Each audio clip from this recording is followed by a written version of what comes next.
Hi, U.S. History, Mrs. Coates here. Happy Monday. It's Monday, April 6th, 2020, and this is the first day of our remote learning model.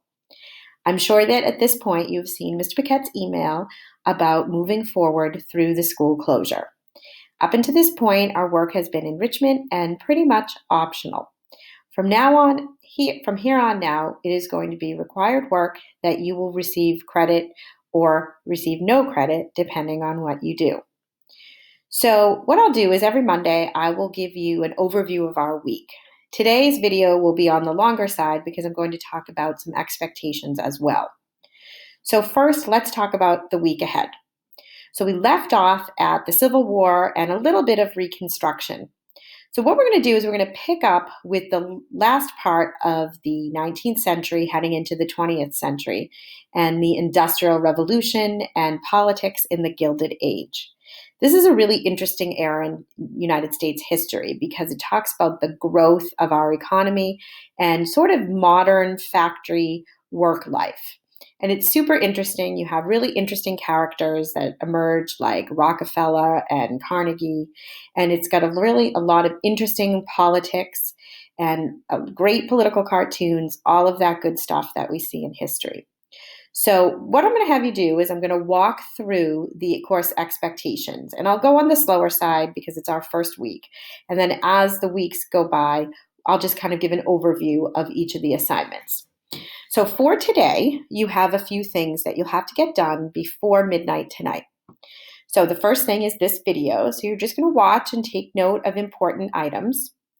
Second piece is a reading and overview of the Gilded Age. It will explain the time period, how it got that name, some interesting people, interesting events that happened. So take some notes on that. It's just a one-pager, so it's super short. And then the last thing you have due before midnight tonight is vocabulary. So take a look at that, and that is on Google Classroom, as is the reading. So for Tuesdays and Thursdays, we are going to meet in small groups on Zoom. I've posted all the necessary information on Google Classroom, and I've also sent it to your parents as well. So we'll talk about Zoom expectations in a few minutes, but our first Zoom small group meetings will be tomorrow, and each group has a different time, so make note of that on Google Classroom. The second assignment that you have due by midnight tomorrow is to complete the important people to know. That's also on Google Classroom. It's a doc, easy to fill in. Everybody has their own version of that. Just click turn in when you're done. On Wednesday, there was a video lecture with embedded questions. It's on Google Classroom, but it's through Edpuzzle, and we've done those before. So answer those questions in complete sentences to the best of your ability. For Thursday, we'll have our second Zoom meeting of the week, and we'll talk about everything up until this point, and I'll answer questions. There's also a timeline of the Gilded Age, which is with important events and important people. On Friday, there's no school because it's Good Friday, so you can either use that day to get caught up, or you can just take some time for yourself. And I wish you a great weekend. So let's talk about how to earn that credit. What do you have to do to get credit? So in this first column, this is the actual assignment, what you have to do. The second column tells you where it is, and the third column tells you how do you get that credit. So for example, for this, all you have to do is watch it, make note of important items. For the overview of the Gilded Age, take notes. Make sure you understand, ask questions at our Zoom meeting of things you don't understand. And then here, this vocabulary assignment, you want to make sure, as we always have, that you talk about the significance of the event, person, place, whatever it happens to be, as it relates to the time period. And so make sure you're clicking on all those different links so that you can do the research needed to complete the assignment. So for every week, every assignment, you're going to have how you earn the credit. At the end of the week, I'm going to look at all of your assignments and I'm going to award you a rating, and that will go in Aspen. And every teacher is doing it this way for school closure. So it's going to be based similar to MCAS ratings. So does not meet expectations, meets expectations, exceeds expectations. So that we're going to look at for the work for the week. So all these little assignments will give me an idea as to how well you're doing, and you'll get a rating for the week. And you'll see that show up, over the weekend or by Monday of the following week. So that's for Fridays, we do that. So let's talk a little bit about the Zoom meetings. So, Zoom, as you all know, is an online video teleconferencing platform, and a lot of teachers are using it. If they're not using Zoom, they're probably using Google Meets, which is the same idea. But let's talk a little bit about the expectations for Zoom meetings. So, first of all, we're going to meet in 20-minute meetings in small groups of 9. So, I've divided each class into 3 groups, 9 in each. Fits perfectly because there's 27 of you in each class. So, we'll meet and we'll use this as a check in. Maybe I'll give a mini lecture, answer questions, go over assignments, things like that.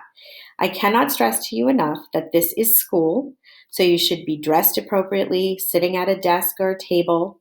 You may not record anything that goes on. It's Massachusetts state law. Your language should be appropriate. Your interactions should be just as they would be in the classroom, if not better. So I will let your parents know all about our interactions on a regular basis. And it's going to take some getting used to because we're so used to being in person and asking questions. But I think you'll get the hang of it. It's very similar to FaceTiming other folks, a bunch of people at once. But it is a school environment, so it's really important that you adhere to those expectations.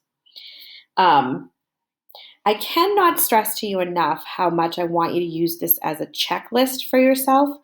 Basically, what we've asked you to do is go from 7 periods a day to, as a high school kid, to really managing your time similar to that of a college student. So I thought I'd give you a couple of tools to help you do that. One of those tools is this course expectation sheet here. So if you can, print it out and check off, by hand, or, put something in the box that would say, oh, I did it. The other thing I've given to you, and this is totally optional, is this weekly to-do checklist, which you can use for all of your classes. I've made it so you can put in all your major subjects and the things that you have due or the assignments or meetings that you have, and then just check them off as you complete them. And then over here at the end is sort of like an anytime this week. So you can fit in all those other things that I'm sure you need to do at home. Clean your room, clean out your desk, go for a run, have a cookie, whatever that happens to be. All right, so that is it for now for this opening message. Most of the opening messages will be under 5 minutes so that you can just quickly go through. I'll hit the highlights. And then when we check in on Tuesdays and Thursdays, you can ask your questions. But of course, you can ask questions in between via email or the Remind app. All right, so I hope you're all doing okay. I look forward to connecting with you more regularly. I miss you. So we will see each other soon. Take good care and ask questions if you have them. Bye.